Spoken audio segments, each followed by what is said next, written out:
حضرت عبداللہ بن مسعود کہتے ہیں کہ رسول کریم نے فرمایا صلی اللہ علیہ وسلم، جب بنو اسرائیل، اب دیکھیں ہمارے معاشرے اور بنی اسرائیل کا معاشرہ،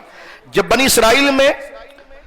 گناہوں میں لوگ مبتلا ہو گئے، گناہوں میں آ گئے، تو ان کے علماء ان کو منع کرتے تھے کہ گناہ نہ کرو، وہ باز نہ آئے تو علماء اپنے کام سے تھک گئے اور علماء ان کی مجلس میں جا کر بیٹھنے لگے۔ وہ بھائی شادی بیاہ میں عورت مرد کا اختلاط نہیں ہوتا کہ ہم تو کریں گے، پھر مولوی صاحب نکاح کا فارم لے کر جا رہے ہیں، نکاح پڑھا رہے ہیں، یعنی حرام کام وہاں پر ہو رہا ہے، لیکن اس نے ایک دفعہ منع کیا کہ بھائی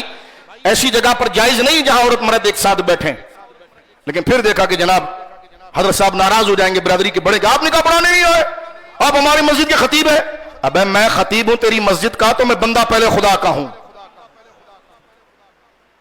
تیری وجہ سے ہم دین کی نافرمانی کریں العیاذ باللہ۔ تو حضور فرماتے ہیں کہ جب بنی اسرائیل کے اندر گناہ پھیل گیا، بات اس پر ختم کرتے ہیں،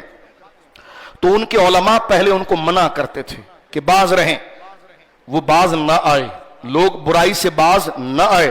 وہ علماء پھر شام کو انہی کی بیٹھک میں جا کر بیٹھنے لگے اور ان کے ساتھ مل کر کھاتے بھی تھے، پیتے بھی تھے۔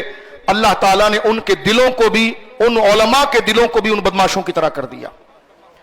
اور حضرت داؤد علیہ السلام اور حضرت عیسیٰ علیہ السلام کی زبانوں سے ان قوم پر بھی لعنت ہوئی اور ان مولویوں پر بھی لعنت ہوئی، کیونکہ انہوں نے نافرمانی کی تھی اور حد سے تجاوز کرتے تھے۔ پہلے رسول اللہ صلی اللہ علیہ وسلم